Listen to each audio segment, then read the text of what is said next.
Salut, c'est Shaman de Ludovox. Nous sommes toujours à Essen 2015 et c'est le dernier jour. Nous sommes sur le stand de Morning Players avec Amaury et nous avons à côté de nous la boîte temporaire de Scythe, qu'on va appeler Scythe pour plus de facilité pendant cette interview, parce que sinon ça va être compliqué. C'est un jeu qui n'existe pas encore à part en proto. Exactement. En fait, le jeu va être sur Kickstarter à partir du 13 octobre. Et là, on a 2 protos en démo ici avec des petits mecs, des petits personnages qui sont pas du tout des versions définitives. Donc sur le jeu sur Kickstarter va être vraiment amélioré et il y aura vraiment de belles pièces sur le Kickstarter.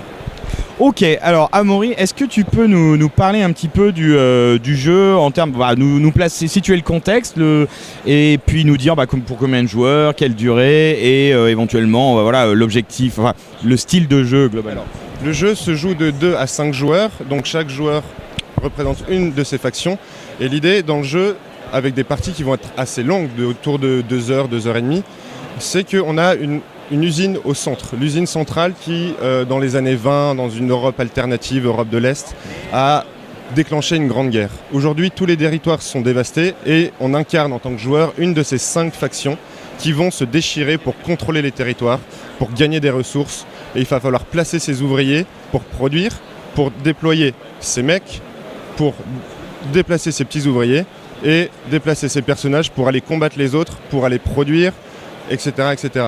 L'idée du jeu, en fait, le gagnant, c'est celui qui a le plus de pièces à la fin, le plus de fric. Donc les pièces sont les points de victoire. Et ça se compte avec la popularité. Il y a beaucoup de ça chez les Stonemaier Games, l'idée de la popularité. Où plus on a de popularité, plus en fait, par succès qu'on va obtenir, par territoire qu'on contrôle, on va obtenir de pièces à la fin. D'accord, alors de ce que je vois, de ce que tu nous expliques, ça a l'air d'être une sorte de 4X un peu quand même. Est-ce qu'on peut se rapprocher de ça et avec des composantes à la fois allemandes avec développement, gestion, ressources, placement et affrontement? Alors il y a une sorte de 4X là-dedans, mais c'est quand même d'abord et avant tout un jeu de placement d'ouvriers et un jeu de production et de contrôle de territoire. On ne va pas être forcément que dans du combat. Donc c'est pas que uniquement 4X. Est-ce que donc ça veut dire qu'en fait on va se focaliser sur quoi? On va se focaliser vraiment sur le placement pour la production et le développement. Et c'est quoi les figurines et tout ce qui est combat, c'est très dissuasif? En fait, au début du jeu, on va te donner une carte objectif et l'idée c'est que tu vas devoir remplir ton objectif pendant le jeu. Donc en fonction de l'objectif que tu vas avoir, si c'est de déployer des mecs, si c'est de placer X nombre d'ouvriers sur un territoire, de contrôler certains territoires, tu vas mettre en place ta stratégie comme ça. Et l'idée c'est que quand tu remplis ton objectif, tu vas gagner de l'argent à la fin, une certaine quantité. Oui, la guerre de toute façon n'est jamais une finalité en soi dans ce jeu. Exactement. L'idée, et de toute façon quand tu gagnes, tu vois, tu as un combat ici, le bleu perd, il retourne juste dans sa base. Donc en gros tu fais juste fuir les gens, tu les détruis pas. Ok, donc on n'est pas vraiment dans un jeu de conquête, plus Non, c'est pas vraiment de la conquête. Oui, alors je vois que on a un plateau personnel ici de développement. Est-ce que tu peux juste nous dire quelques mots à propos justement de ce qu'on a à disposition, comment ça va fonctionner? Donc en fait, tu as 2 plateaux. Tu as un plateau personnage et un plateau action. Les plateaux action sont distribués de façon aléatoire. Et en fait, sur ton plateau, tu as 4 sections. Et dans ces 4 sections, il y a 2 actions, une en haut, une en bas. À ton tour de jeu, tu prends ton petit token action, tu le places dans une section, je choisis ça, et tu fais l'action qui t'est donnée. Donc là, je vais soit bouger, soit me renforcer, soit faire du commerce pour gagner des ressources, soit produire sur des territoires que je contrôle. Et si tu as les ressources nécessaires, tu vas pouvoir payer pour faire l'action en bas, qui va être d'avoir des technologies en plus pour payer moins les prochaines fois, de déployer des mecs, de construire des structures qui peuvent être très intéressantes pour produire davantage, se déplacer plus vite, ou avoir des petites recrues qui vont te donner des petits bonus à chaque fois que tu vas refaire l'action. L'idée c'est ça. Et ça, ce que tu montrais là, les bonus, c'est quoi? C'est un effet permanent ou c'est un truc que tu vas changer à chaque fois? Tu vas avoir un bonus one shot et ensuite à chaque fois que le player à ma gauche ou à ma droite ou moi vais refaire l'action, je vais avoir un petit bonus supplémentaire. Ok. Qu'est-ce qui, pour toi, est vraiment particulier dans le jeu et fait qui peut se différencier? Déjà, moi, ça me paraît assez inhabituel le style et ce que ça mélange. Mais pour toi, qu'est-ce que tu dirais? Pour moi, en fait, il y a 2 choses. Déjà, et ce que je vois quand je fais toutes les démos, c'est les illustrations et toutes les images partout. Tout le monde, c'est incroyable. J'avais jamais vu ça sur un jeu. Tout le monde adore ça, prend la boîte, la regarde, prend les photos partout, l'univers. Et la deuxième chose, pour moi, c'est la façon dont on compte les points qui amène énormément de stratégies possibles. Il y en a qui vont se focaliser sur les étoiles parce qu'il faut poser toutes ces étoiles pour finir le jeu. On a 6 étoiles au début, il faut les poser ces 6 pour finir le jeu. Il y en a qui vont se focaliser sur les étoiles, d'autres sur le contrôle des territoires, d'autres sur le contrôle des ressources. Alors voilà, il y a énormément de façons de... Juste justement par rapport, tu mentionnais les étoiles, c'est des choses que tu vas poser comment? Parce que en fait on a oublié de te demander au niveau de la fin de la partie justement au passage. Ouais, justement, je dis bien, en fait, il y a une petite board en haut et quand on va faire les actions en bas, on va pouvoir débloquer des petits succès. Donc quand on va déployer ces 4 mechas, on va pouvoir mettre une étoile. Quand on va déployer ces 8 ouvriers, on va pouvoir mettre une étoile. Quand on va réussir un objectif, on va mettre une étoile, etc., etc. Quand on va gagner un combat, atteindre 18 en popularité ou 16 en pouvoir de combat, on va mettre une étoile. Le premier qui met ses 6 finit la partie. Et ensuite, on compte avec l'échelle de popularité le nombre de pièces qu'on va recevoir à la fin. Voilà. Donc en fait, on peut se focaliser pas seulement sur les étoiles, mais sur les territoires, les ressources, etc. Est-ce que plusieurs joueurs peuvent avoir le même achievement quelque part ici là? En fait, toi, tu ne peux mettre qu'une étoile par slot.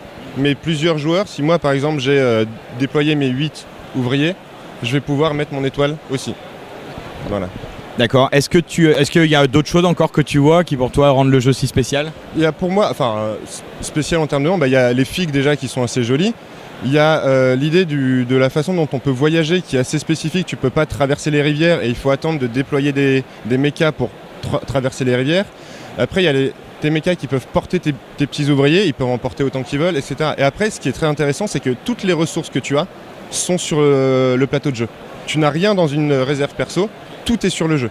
Ce qui fait que si tu laisses une ressource seule, il y a un autre joueur qui peut venir et te la voler. Donc tu es obligé de tout transporter avec toi à chaque fois. Tu es obligé de faire attention aussi à ce que font les autres joueurs pour faire tes propres stratégies. Donc il faut gérer ta logistique. Est-ce que ça va tu peux construire des trucs sur le plateau aussi? Bien sûr. Si tu as, disons que je construis une mine, je la construis où j'ai un ouvrier parce que les ouvriers construisent les structures.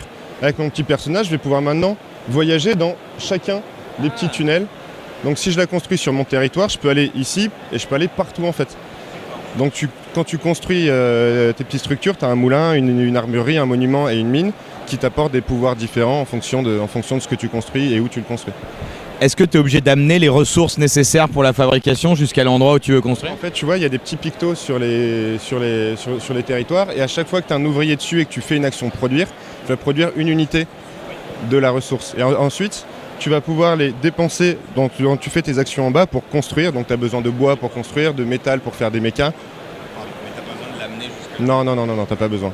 Tu peux la prendre, si tu contrôles le territoire et que tu as une ressource dessus, tu peux prendre n'importe lequel. Donc je peux prendre un métal ici, un métal ici, un métal ici pour construire mon méca. Ok, je vois qu'au niveau design, il y a des choses un peu différentes pour chaque faction. Est-ce que ça se reflète aussi en termes de règles de jeu? Est-ce que les factions sont asymétriques? Ouais, exactement. Il y a un peu d'asymétrie en termes de factions parce que chaque faction a un pouvoir différent et chaque pouvoir de mech par faction va être différent. Chaque mecha va avoir des pouvoirs différents, sauf deux qui vont être la capacité de traverser les rivières et de se déplacer de 2 hexagones lorsqu'on a débloqué le pouvoir. Et après, comme chacun des boards actions est distribué de façon aléatoire, il y a il y a beaucoup d'aléatoires dans le jeu, il y a beaucoup de rejouabilité parce qu'on ne sait jamais sur quoi on va tomber. Alors j'ai une dernière question sur la mécanique du jeu.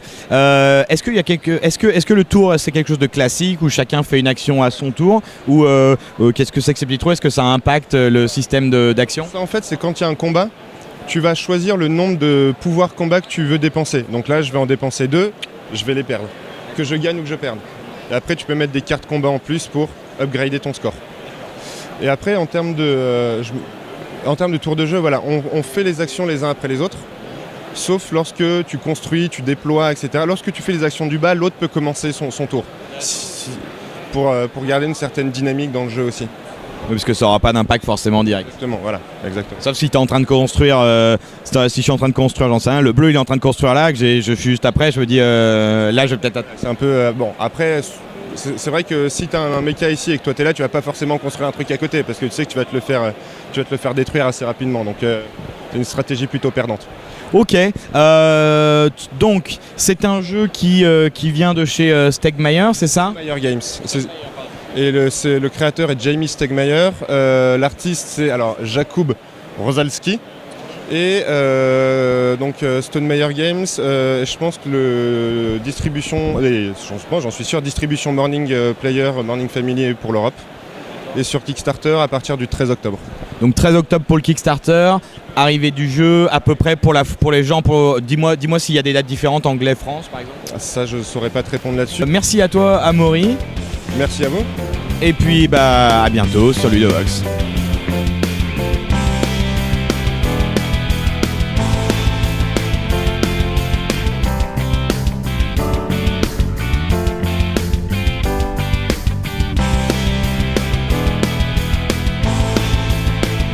Alors on a une question, quelqu'un demande si le jeu sera directement en français sur le Kickstarter. Je pense pas, non. Je pense pas qu'il sera directement en français. D'accord, donc il sort d'abord en anglais sur le Kickstarter et ensuite Morning prend la traduction. Non, je pense qu'on fera la localisation. Ouais. Combien de temps tu penses qu'il faudra attendre après la sortie anglaise pour avoir la traduction française? Franchement, je voudrais pas m'avancer et te donner des chiffres sur ça, je sais pas.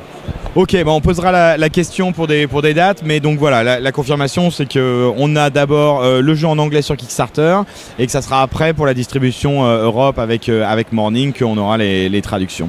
L'importance de la langue, là je vois quand même qu'il y a pas mal de pictos. Il y a quand même beaucoup de pictos, après tu as un mot par action donc c'est quand même pas énorme.